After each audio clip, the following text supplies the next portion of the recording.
복을 많이 받으시고, 근데 하나님의 자녀들은 복을 많이 받은 사람입니까? 받지 않은 사람들입니까? 복을 이미 많이 받은 사람입니다. 근데 그 많은 복을, 하늘의 모든 신령한 복을 주셨다 그러는데, 그 모든 신령한 복을 받았음에도 불구하고 누리지 못하는 성도들이 있다면 그 복을 누리도록 해야 되겠죠.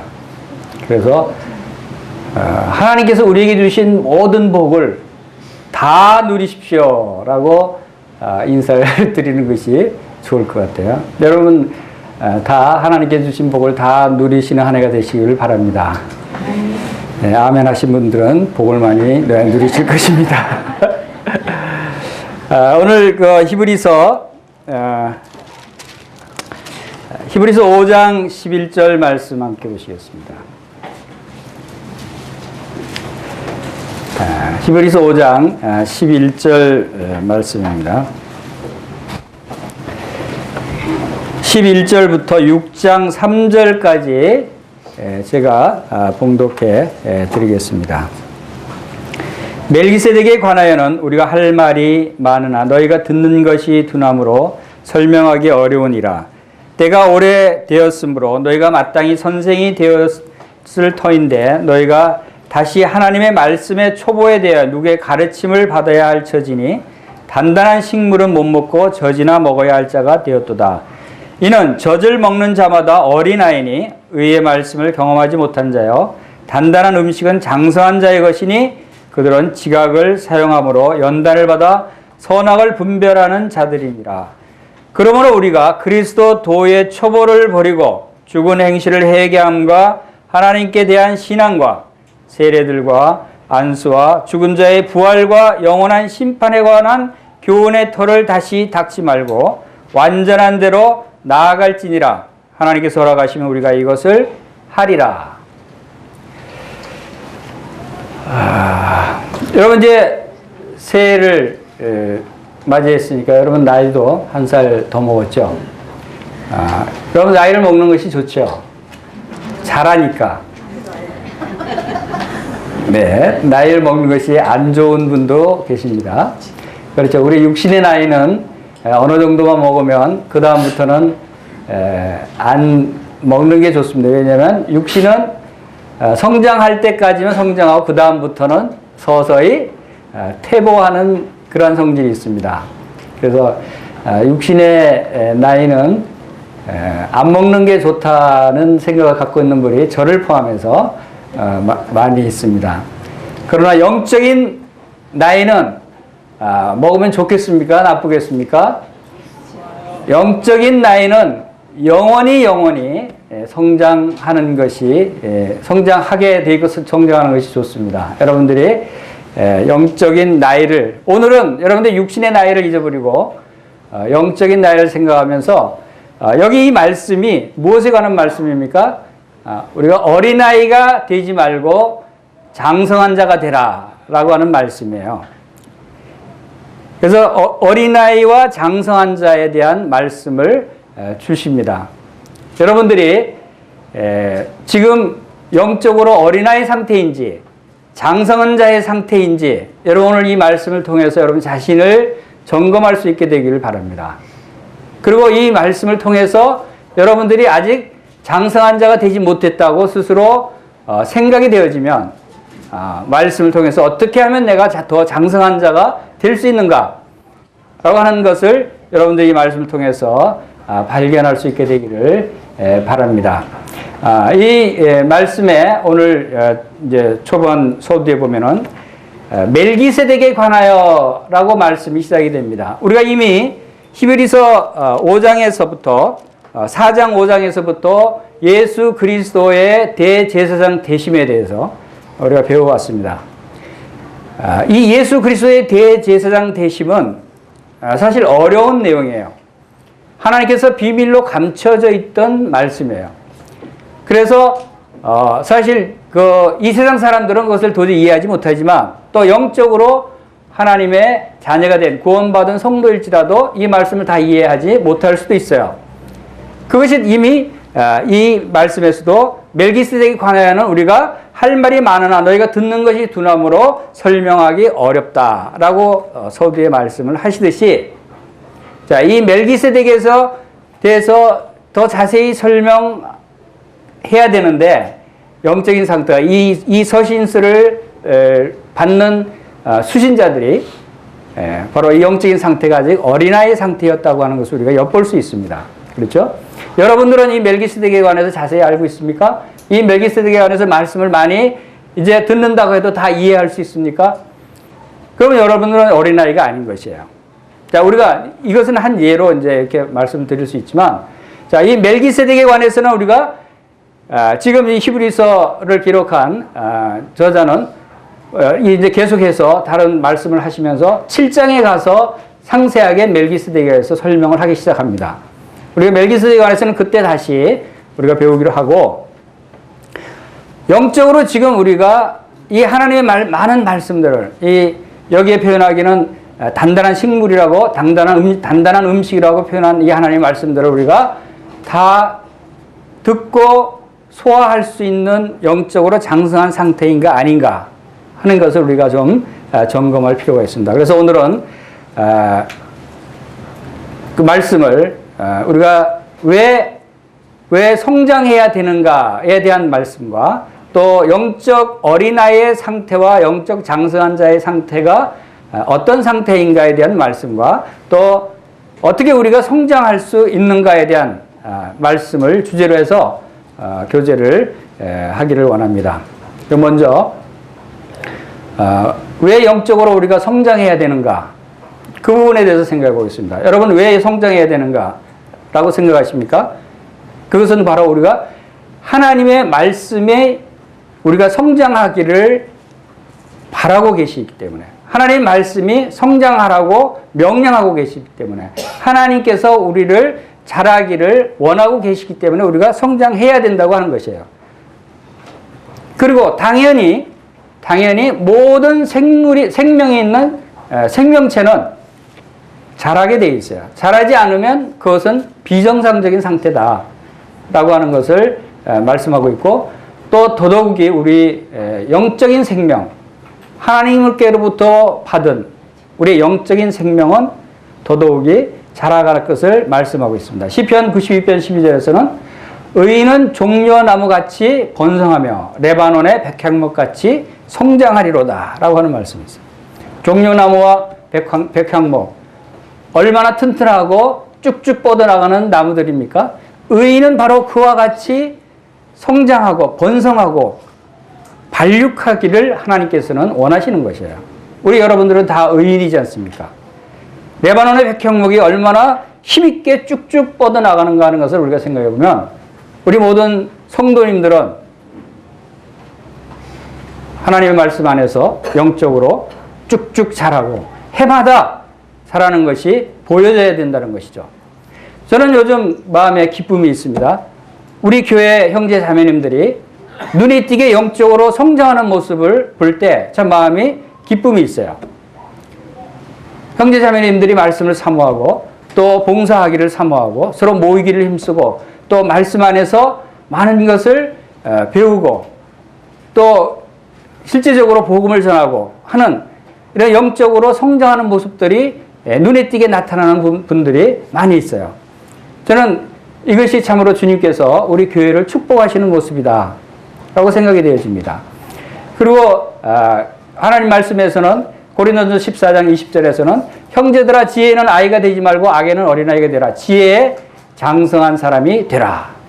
우리가 이 세상에서는 악에 대해서, 불의에 대해서, 이 세상에 대해서는 우리가 어린아이 상태라는 건 잘 모르는 상태라는 거지. 잘 모르는 상태로 있어도 돼요. 그러나 하나님의 말씀 안에서, 하나님의 나라에서는 우리는 어린아이 상태로 머물러 있는다고 하는 것은 바로 우리의 아버지 되신 하나님을 근심케 해드리고 성령님을 근심케 해드리는 것이다 라고 우리가 생각할 수 있는 것입니다.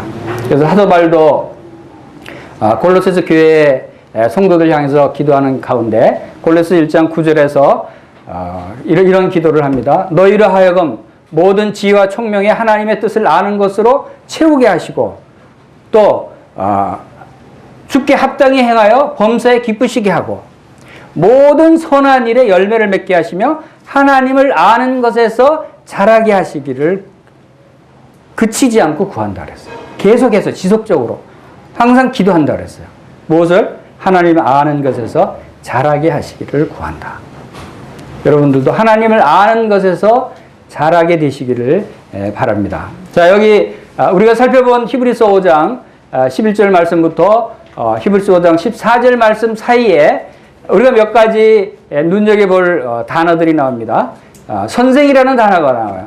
때가 오래되었는데 너희가 마땅히 선생이 되었을 터인데 라고 하는 것은 무슨 뜻입니까? 구원받은 지 예수님 영접하고 이 성도로 부르심을 입은 지 때가 오래됐으면 당연히 선생이 되어야 된다는 거예요.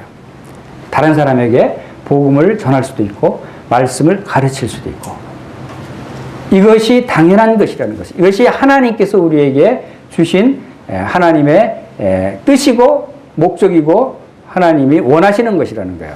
그래서 마땅히 선생이 되었을 터인데 이 히브리서를 받는 이 성도들은 그렇지 못했던 것 같아요. 그런데 너희가 다시 하나님의 말씀의 초보에 대하여 누구의 가르침을 받아야 할 처지다. 그랬어요. 선생이 되어야 되는데 아직도 때가 꽤 오래됐는데도 불구하고 아직도 말씀의 초보에 대해서 가르침을 받아야 할 처지다. 여러분은 혹시 그렇지 않습니까? 여러분은 그렇지 않죠? 이제 하나님의 말씀에 특히 초보에 대해서 다시 배워야 되는 그런 상태는 아니리라고 생각이 됩니다. 그래야 되겠죠? 근데 이 말씀의 초보를 뭐라고 표현하냐면 저지라고 그랬어요. 하나님 말씀을 음식으로 우리가 생각한다면 우리가 육신이 성장하기 위해서는 음식을 먹어야 돼요. 갓 태어난 어린아이가 무엇부터 먹습니까? 태어난 어린아이한테 하얀 쌀밥 지어서 줍니까?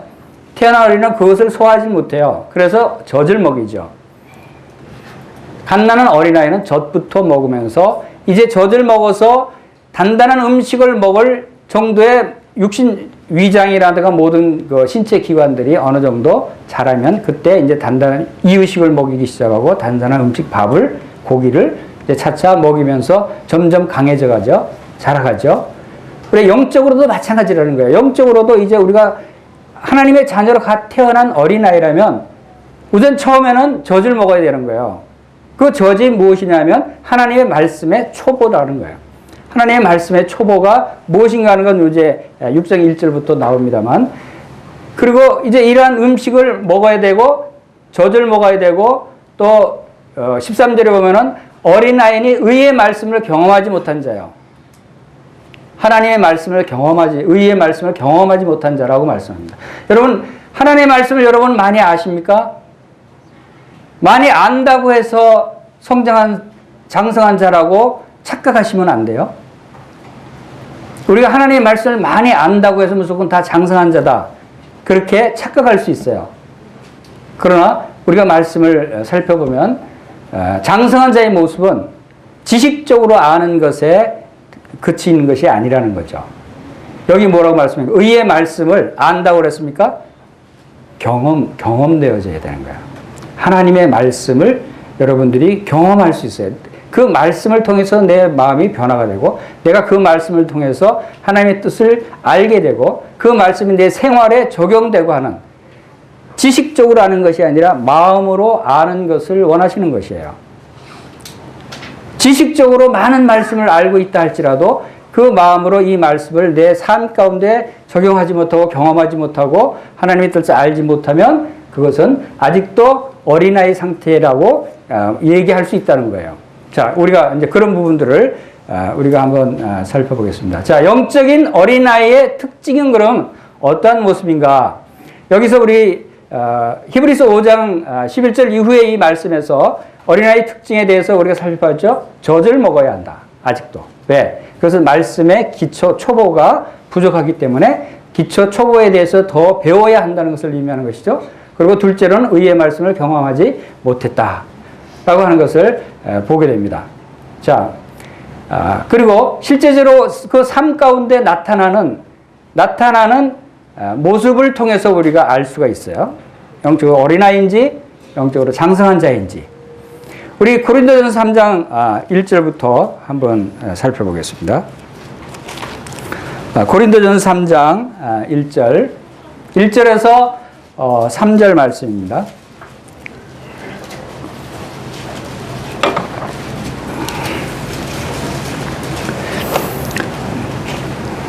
형제들아 내가 신령한 자들을 대함과 같이 너에게 말할 수 없어서 육신에 속한 자 곧 그리스도 안에서 어린아이들을 대함같이 하노라. 내가 너희를 저주로 먹이고 밥으로 아니하였노니 이는 너희가 감당하지 못하였음이거니와 지금도 못하리라. 너희는 아직도 육신에 속한 자로다. 너희 가운데 시기와 분쟁이 있으니 어찌 육신에 속하여 사람을 따라 행함이 아니리요.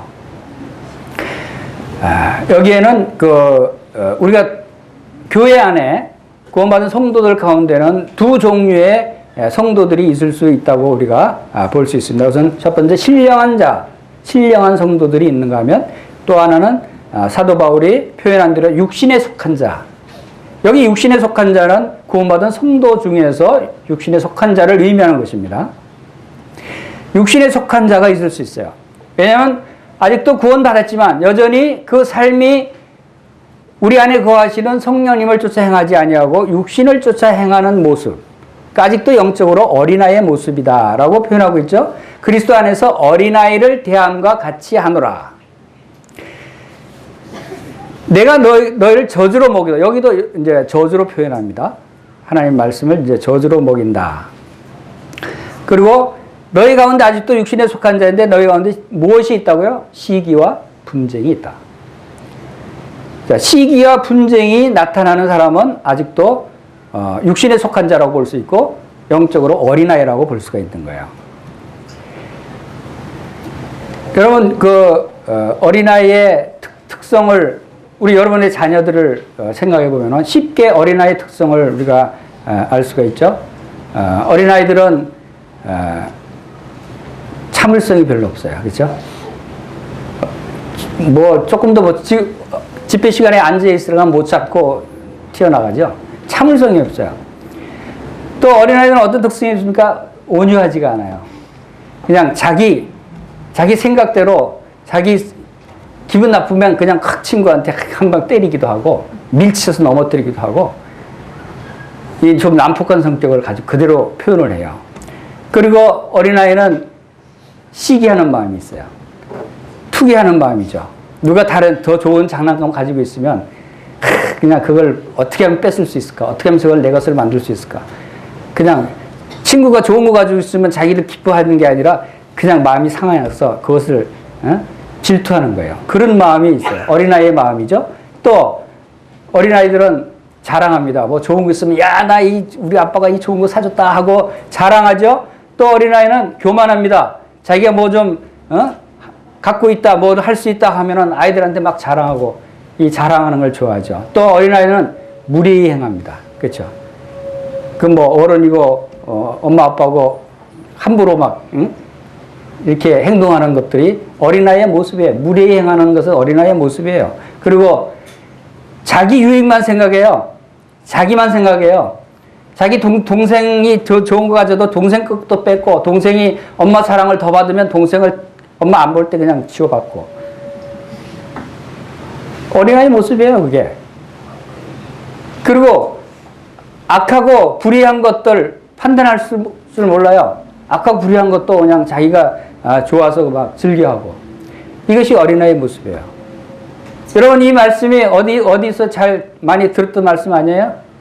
고린도전서 13장 4절부터 사랑에 대한 말씀이 이 말씀이에요. 근데 사랑에 대한 말씀을 반대로 생각하면 어린아이의 모습이 그대로 나타난다는 거예요.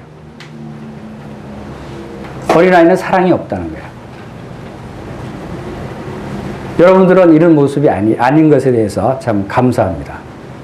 바로 우리가 그러나 장성한 자는 어떤 모습인가요? 장성한 자는 반대로 오래 참고 온유하고 시기하지 않고 자랑하지 않고 교만하지 않아요. 장성한 자는 자기 유익을 구하지 않아요. 장성한 자는 바로 불의를 기뻐하지 않고 악한 것을 생각하지 않고 쉽게 속내지 않아요. 이것이 장성한 자의 모습이에요. 바로 어린아이와 장성한 자의 모습. 이것은 바로 우리들이 영적으로 자라기 위해서 이러한 그 장성한 자의 모습을 나타내기 위해서 우리가 하나님의 말씀인 단단한 음식을 먹을 수 있는 이러한 성도로 자라가야 한다는 것을 말씀하고 있습니다. 여기 멜기세덱에 관해서 듣는 것이 두나무로 설명하기 어렵다고 이야기한 대로 예수님도 제자들에게 그런 말씀을 하시는 것이 있어요. 제자들도 아마 영적으로 어린아이 상태였던 것 같아요. 예수님도 요한복음 16장 8절에서부터 성령님에 대해서 말씀하시면서 성령이 오시면 죄와 의와 심판에 대해서 세상을 책망하시리라고 말씀을 하시고 나서 내가 아직도 너희에게 이를 것이 많으나 지금은 너희가 감당하지 못하리라 그랬어요. 성령님에 대해서 더 말씀하시고 더 많은 것들을 제자들에게 말씀하시고 싶은데 제자들이 그것을 감당할 수 있는 상태가 아니었어요. 그런데 이어서 무슨 말씀하시냐면 그러나 진리의 성령이 오시면 너희를 모든 진리 가운데로 인도하시리라.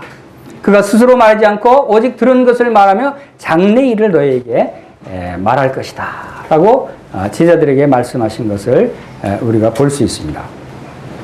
자, 이제 영적으로 우리가 그 어떤 상태인가 우리 자신을 한번 점검해 봤으면 이제 영적으로 성장해야 되는 이유에 대해서 한번 살펴보기를 원합니다. 우리 에베소서 4장 12절 보겠습니다. 에베소서 4장 12절 말씀에서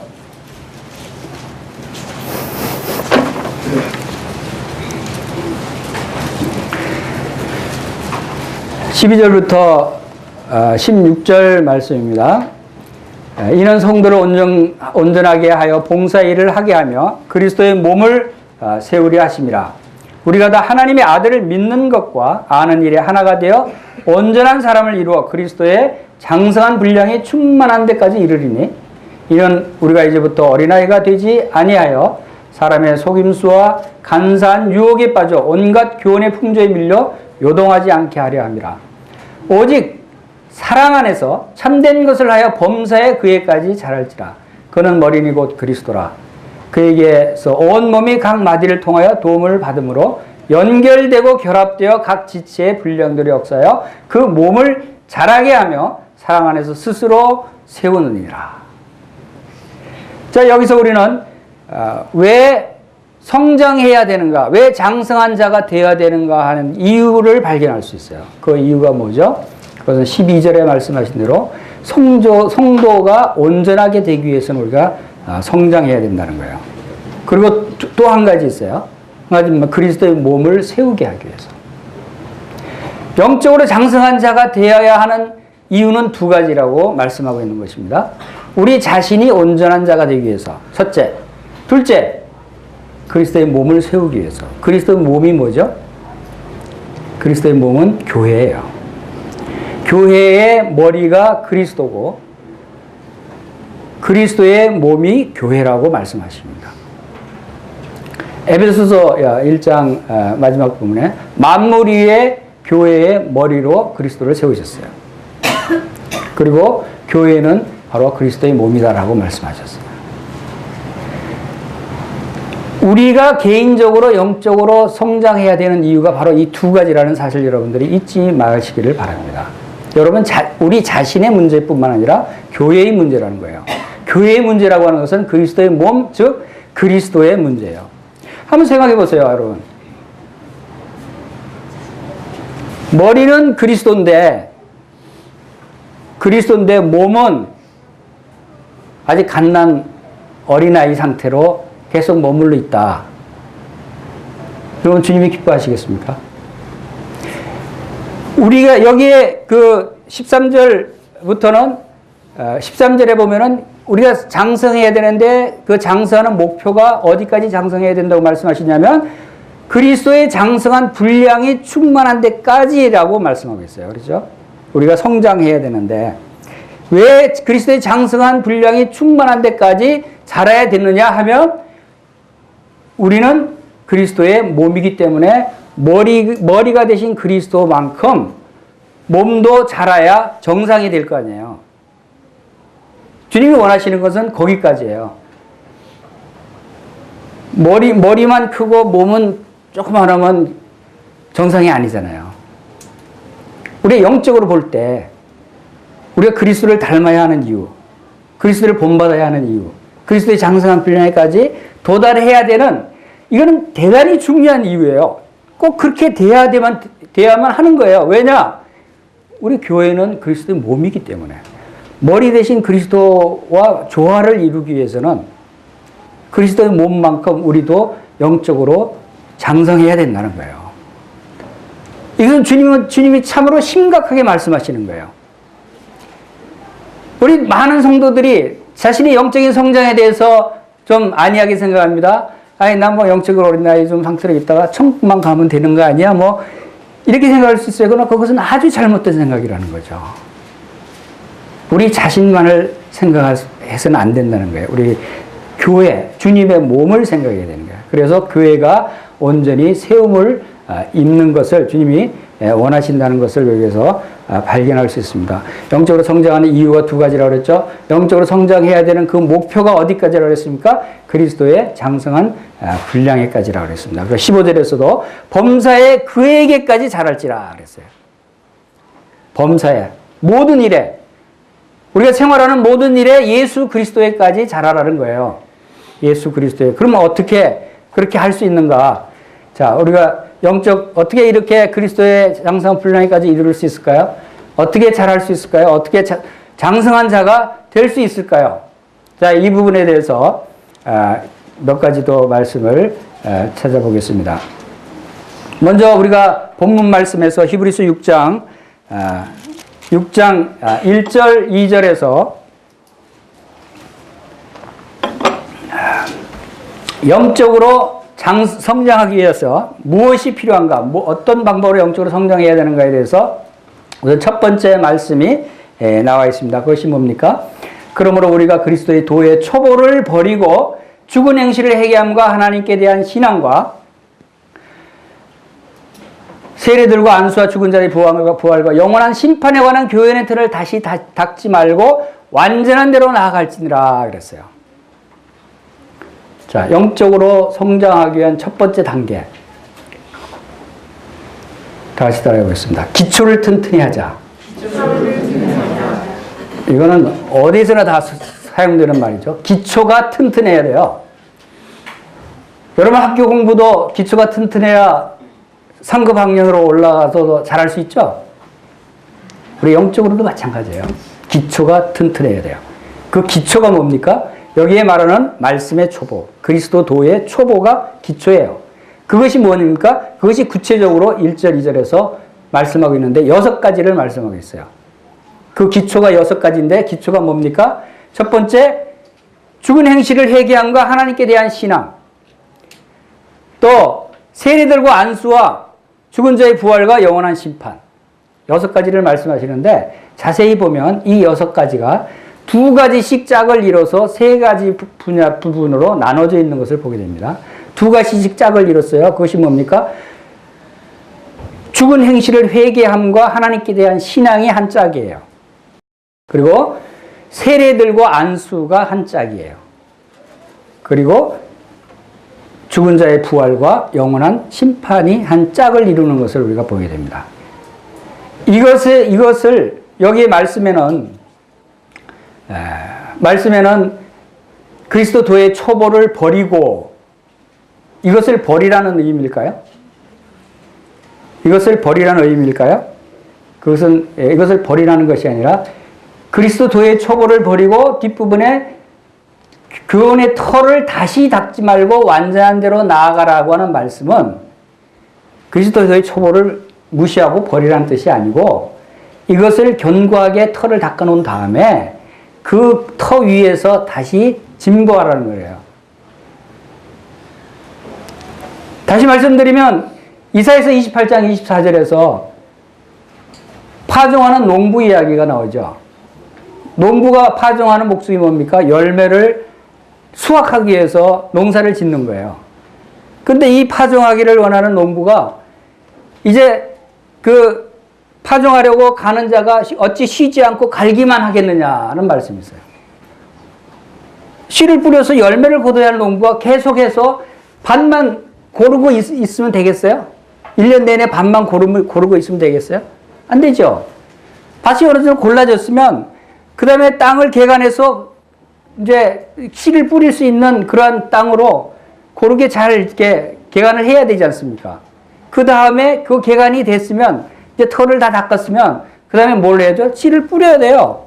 털을 다 닦아놨다고 됐다 그러고 있으면 안 된다는 거예요. 씨를 뿌리고 물을 주고 이런 과정을 거쳐야 되는 거예요.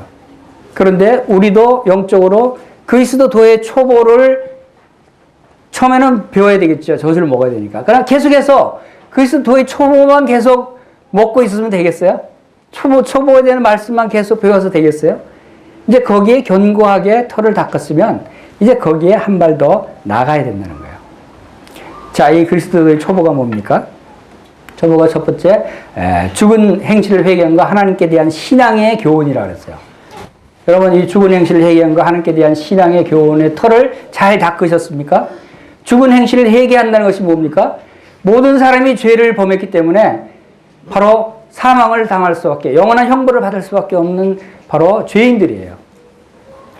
예수 그리스도를 믿지 않고 구원받지 못한 죄인인 상태의 사람들이 행하는 모든 행실들은 다 죽은 행실들이라는 거예요.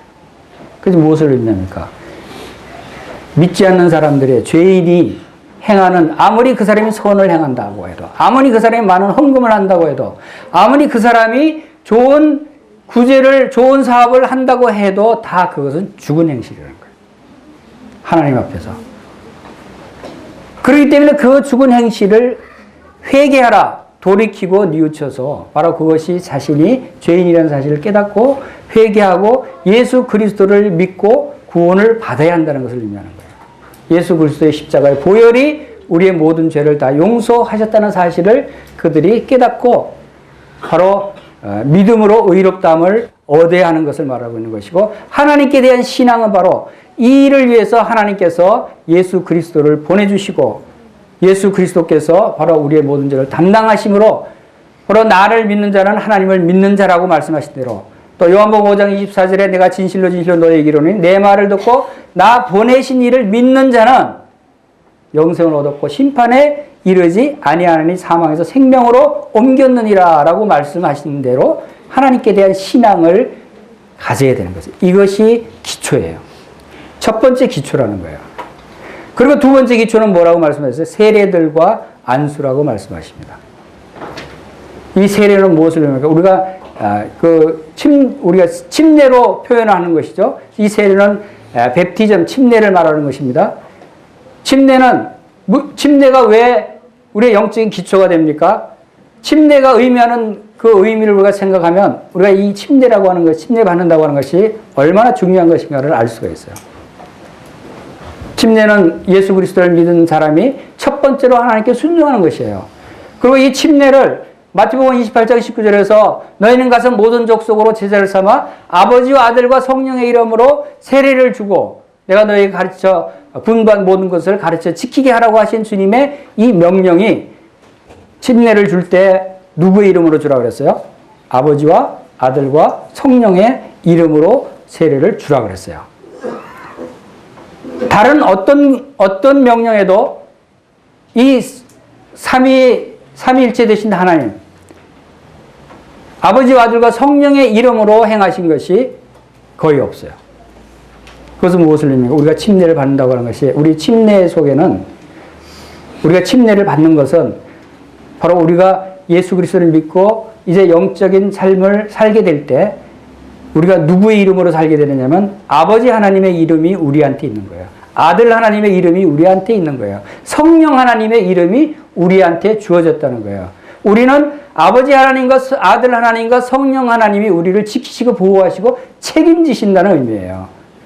우리가 침례를 받는다고 하는 것은 그만큼 중요한 것이고 그것을 꼭 행하라고 하는 것을 말씀하고 있는 것이고, 바로 로마서 6장에서도 이 침례를 통해서 우리가 물에 장사 지낸 바 되고 이제 다시 물에서 올라옴으로써 그리스도께서 우리를 위해서 십자가에 죽으심과 장사 지냄과 부활하심을 상징적으로 나타내는, 그래서 그리스도의 죽음과 장사 지낸 바 됨과 부활하심과 우리가 연합돼서 우리가 그리스도와 함께 이 세상에서 살아갈 수 있는 바로 원동력이 바로 여기에 있는 것이에요. 아버지 하나님과 아들 하나님과 성령 하나님이 우리의 삶의 원동력이 되신다는 거예요. 이것이 세례가 의미하는 것이에요. 이것이 우리의 영적인 기초가 되어야 되는 것이에요. 그리고 또 안수에 대해서 말씀하십니다. 이 안수는 무엇입니까? 바로 안수는 세례와 같은 짝을 이루어서 우리에게 말씀하고 있어요. 여러분 안수 받으셨어요? 안수하셨어요? 여기서 안수는 우리가 안수를 받는 것뿐만 아니라 안수를 해야 된다는 데 의미를 두고 있는 것이에요. 누구에게 여러분이 안수를 해야 되죠? 옛날에 이스라엘 백성들이 성막에서, 성전에서 하나님 앞에 제물을 드립니다. 자기의 죄를 대신한 희생 제물을, 자기의 죄를 짊어지고 가는 희생 제물, 양이나 염소나 이런 희생 제물을 바칠 때 그 희생 제물에 안수를 하게 됩니다. 그럼 안수한다는 의미가 뭡니까?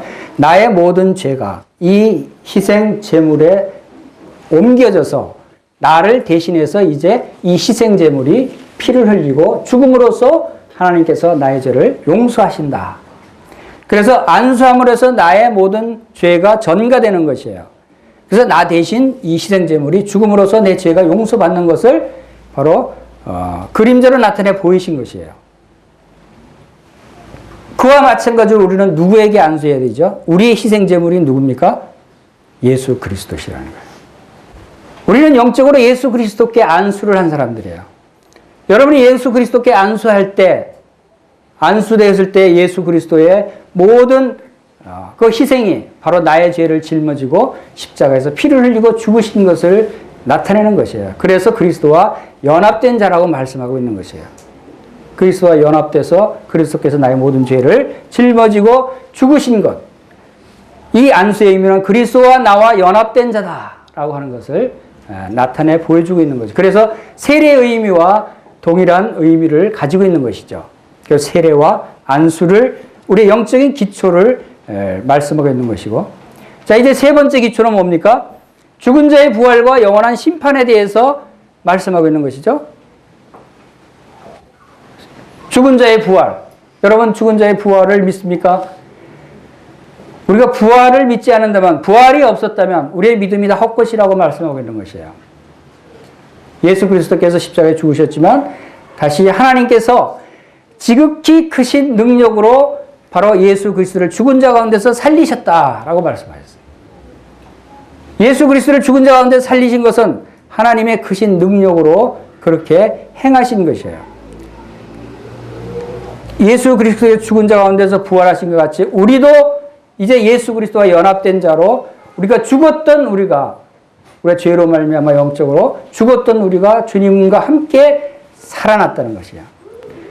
그래서 에베소서 2장에서는 우리가 그리스도와 함께 죽었고 그리스도와 함께 살아났고 그리스도와 함께 하늘에 앉히신 바 되었다라고 말씀하고 있는 거예요.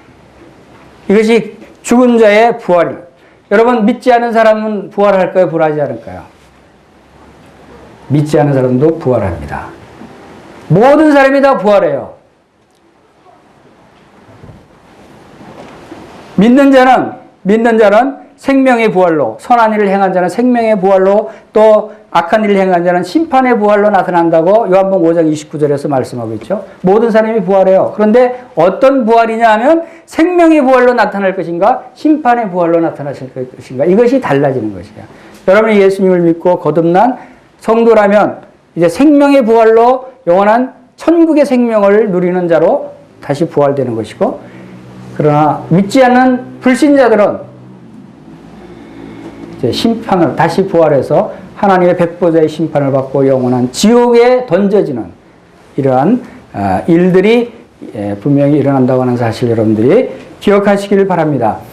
자, 이렇게 영원한 심판과 죽은 자의 부활과 영원한 심판, 이것이 우리 그리스도 도의 초보라고 말씀하고 있죠. 자, 이 초보에 대해서 여러분들이 이제 다 알고 계시죠. 이 초보에 대해서 이제 견고하게 흔들리지 않는다면 이제 여러분 젖을 다시 먹을 필요는 없어요. 이것이 젖에 해당되는 말씀이라는 거예요. 여러분 더 젖을 먹을 필요 있습니까? 없죠? 이제는 단단한 음식을 먹을 수 있어요. 이러한 견고한 토대 위에 여러분의 믿음을 견고히 세운다면 여러분들이 이제 여기 말씀하신 대로 이러한 교훈의 털을 다시 닦지 말고 어디로 나아가라고요? 완전한 데로 나아갈 것이니라. 성장하는 데. 앞으로 전진하라는 것이죠. 이제 우리는 앞으로 나아가야 되는 것입니다. 이런 부분들에 대해서 말씀하고 있는 것이고, 자, 두 번째로 우리가 영적인 성장을 하기 위해서 두 번째로 기억해야 될 말씀이, 우리 다 같이 따라해 봅시다. 예수님께 배우자. 첫 번째는 우리가 뭐라 그러죠? 기초를 튼튼히 하자 그랬죠. 두 번째는 이제 예수님께 배워야 되는 거예요. 우리가 배울 사람이 누가 있어요? 이 세상에 누구를 배우겠어요? 뭐 공자한테 배우겠어요? 우리가 배워야 할 우리의 선생님은 누구예요? 예수님이에요. 우리 그래서 마태복음 11장 29절 보겠습니다.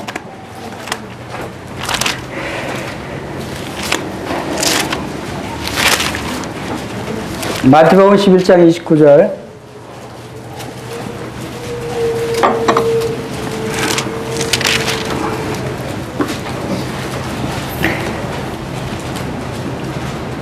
다 같이 29절, 30절 읽겠습니다. 시작. 나는 마음이 온유하고 겸손하니 나의 멍에를 메고 내게 배우라. 그리하면 너희 마음이 쉼을 얻으리니 너는 내 멍에는 쉽고 내 짐은 가벼우니라 하시니라. 자, 예수님께 나아가 배우는 것이 어려운 일일까요? 쉬운 일일까요? 여러분은 잘 모르겠지만 예수님은 쉽다고 말씀하십니다. 예수님은 쉬운 일이라고 말씀하셔요. 쉬운 일을 여러분은 왜 안 하죠? 어려워서 안 한다고 생각될지 모르겠지만 쉬운 일인데 왜 안 하죠? 우리는 예수님께 나아가서 배워야 합니다. 근데 예수님이 내게 와서 배우라고 말씀하시면서 예수님이 어떤 분인가를 말씀하고 있어요. 나는 마음이 온유하고 겸손하다. 그 부분을, 그 예수님을 배우라는 거예요. 마음이 온유하고 겸손한 분을 배우는데 어렵지 않다는 거예요. 우리는 모든 일들을 우리 자신이 어렵게 자꾸 생각하고 어렵게 진행하려고 해요. 예수님도 굉장히 어려운 분으로 생각해요. 우리가 성장하는 것이 굉장히 어렵다고 생각해요. 예, 물론 어렵죠. 왜 어려운가요? 내가 하려고 하니까. 내가 노력으로 성장하려고 애를 쓰니까 어려운 거예요. 안 되는 거예요.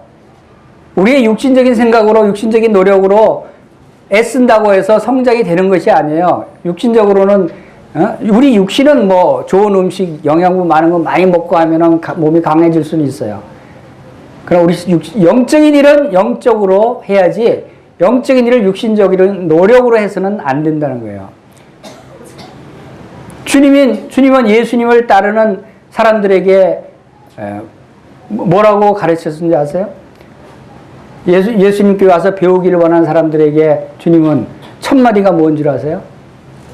다 같이 따라하겠습니다. 나를 따르라. 주님은 나를 따르라고 그랬어요. 뭐 많은 교훈들을 쭉 설명하고 이것을 다 너희들이 지킬 것이냐, 지켜야 된다, 이렇게 하지 않으셨어요. 간단하셨어요. 나를 따르라. 나를 따르라고 하는 의미가 뭡니까? 나의 말하는 거, 나의 생각하는 거, 나의 마음, 이것들을 본받으라는 거예요. 내가 행하는 모든 것들을. 나랑 같이 있으면서 나를 지켜보면서 내가 무엇을 말하는지, 내가 무엇을 행하는지, 무슨 일을 하는지, 누구와 어떤 말을 하는지 보라는 거예요. 나를 따르라는 거예요. 뭐 율법이 어쩌고 많은 교훈들을 나열해서 이것을 다 지켜라, 이걸 안 지키면 어떻게, 이것이 아니라는 거예요. 예수님의 모습을 보고 쫓아가라는 거예요. 베드로에게도 나를 따르라고 그랬고 예수님을 찾아오는 많은 사람들에게 나를 따르라고 그랬어요. 여러분이 영적으로 예수 그리스도의 장성한 분량에까지 도달하시고 싶으시면 예수님을 따르시길 바랍니다. 예수님을 본받으시길 바랍니다. 예수님을 생각하시길 바랍니다. 예수님을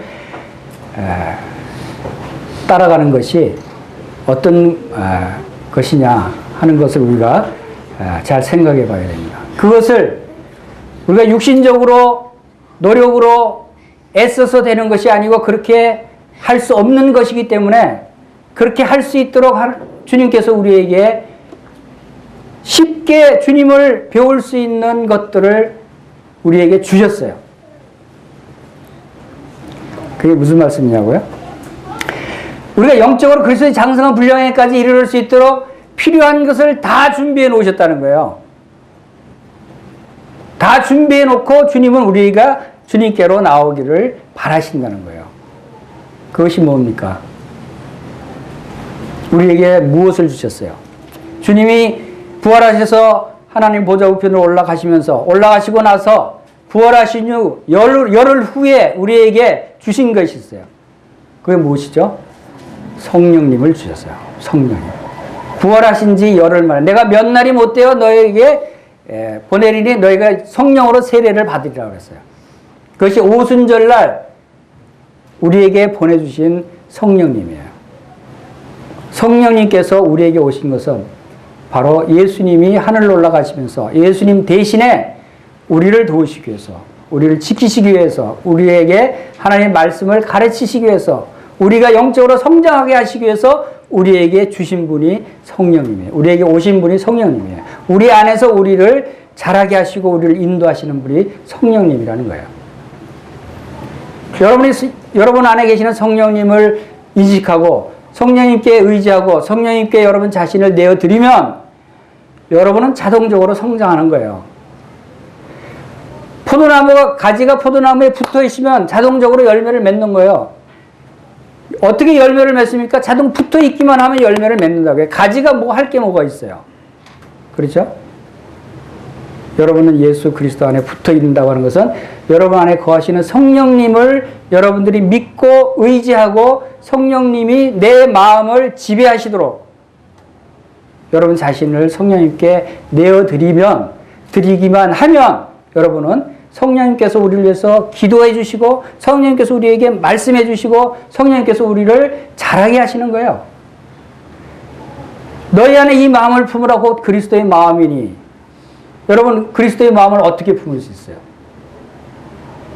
성령님께서 내 안에 계심으로 성령님이 그리스도의 마음이에요. 성령님이 그리스도의 영이고 성령님의 마음은 그리스도의 마음이에요. 하나님의 마음은 무엇이에요? 하나님은 사랑이시다 그랬어요. 하나님의 마음은 사랑이에요. 그리스도의 마음은 무엇이에요? 그리스도의 마음도 사랑이에요. 성령님의 마음은 뭐예요? 그 성령님의 마음도 사랑이에요. 내 마음이 오냐고 겸손하니 오냐고 겸손한 것은 바로 이 사랑의 마음인 것이에요. 여러분이 어린아이의 특징에 대해서 아까 말씀드릴 때 사랑의 고린도서 13장 말씀에 사랑에 관한 말씀에 이 모든 것이 다 바로 영적으로 장성한 자의 모습이에요. 사랑의 모습은 장성한 자의 모습이에요. 장성한 자는 오래 참을 수 있죠. 장성한 자는 온유한 마음을 가질 수 있어요. 장성한 자는 시기하지 않아요. 장성한 자는 자랑하지 않아요. 교만하지 않아요. 장성한 자는 자기 유익을 구하지 않아요. 장성한 자는 성내지 않고 장성한 자는 불의를 기뻐하지 않고 악한 것을 생각하지 않고 모든 것을 참으며 모든 것을 견디며 모든 것을 다 믿는 그것이 장성한 자의 모습이고 사랑의 모습이고 그게 주님의 마음이라는 거예요.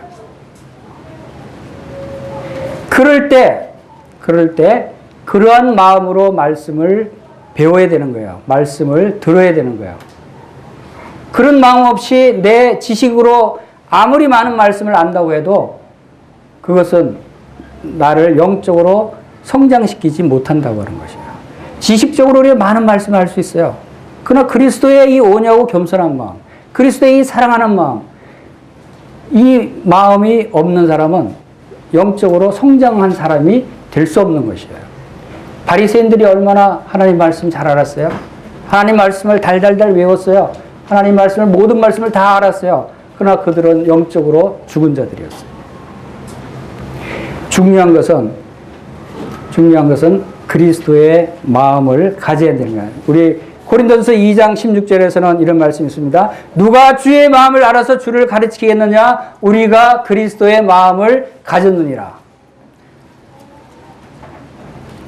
여러분, 하나님의 말씀을 가르치길 원합니까? 주님의 예수 그리스도에 대해서 가르치길 원합니까? 그러려면 먼저 여러분이 주님의 마음을 가져야 된다는 거예요. 그리스도의 마음을 품어야 된다는 거예요. 그것은 바로 우리 안에 계신 성령님께서 우리를 그렇게 인도하실 수 있다라고 하는 것을 알 수가 있습니다. 그래서 자, 이제 우리 영적으로 성장해야 된다고 하는 당위성. 당위성은 내 자신, 왜 성장해야 된다고 그랬죠? 바로 우리 자신이 온전케 되기 위해서, 그리고 그리스도의 몸을 세우기 위해서. 그리스도 몸은 교회가 그리스도의 몸이고, 그리스도의 몸인 교회가 온전히 세움을 입기 위해서는 우리가 성장해야 된다라고 하는 것을 말씀을 살펴봤고, 그리고 어떻게 하면 우리가 영적으로 성장할 수 있는가 하면 말씀의 기초, 초보를 튼튼히 해서 이제 그 토대 위에 우리가 이제 앞으로 나아갈 수 있는 그런 영적인 기초를 튼튼히 쌓아야 된다. 그리고 두 번째, 우리는 예수 그리스도를 통해서 배워야 된다. 그리스도를 따라야 된다. 그리스도를 우리가 배우는, 그리스도의 마음을 품어야 하는, 이것이 우리를 영적으로 자라게 하는 중요한 일들이다라고 하는 것을 말씀을 통해서 우리가 살펴봤습니다. 그래서 올해는 여러분들이 다 성장하시고, 또 교회도, 우리 교회도 더욱 성장해서 온전히 그리스도의 몸으로서의 부끄럽지 않은 모습을 나타낼 수 있게 되기를 간절히 바랍니다. 우리 다 같이 기도하시겠습니다.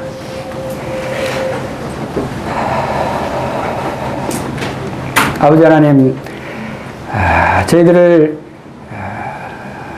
영원한 때 전부터 거룩하신 부르심으로 부르시고, 하나님의 은혜 가운데 이 놀라운 약속의 소망들 가운데 저희들을 불러주신 은혜를 생각할 때 감사를 드립니다. 이제 저희들 이 땅에 살게 하시면서 이제 저희들을 그리스도의 몸된 교회의 지체로서 함께 연합하여 주님을 섬길 수 있도록 저희들을 인도하심을 감사를 드립니다. 주님, 이제 주님께서 저희들에게 원하시는 대로 저희들이 그리스도의 몸에 합당한 모습으로 그리스도의 장성한 분량에까지 이르도록 저희들이 잘할 수 있도록 주님께서 성령님으로 도와주시고 인도해 주시기를 간절히 원합니다. 그리하여서 주님의 몸된 교회가 이제 영적으로 더 풍성하며 말씀이 풍성할 뿐만 아니라 성령이 충만한 교회가 되게 하셔서 이제 주님의 이 놀라운 은혜와 사랑과 이 복음을 많은 이들에게 증거하는 일에 저희들이 사용될 수 있도록 주님께서 도와주시고 함께해 주시기를 원합니다. 이 시간을 함께 하신 것을 감사를 드리며, 그리고 예수님의 귀하신 이름으로 감사하며 기도하옵나이다. 아멘.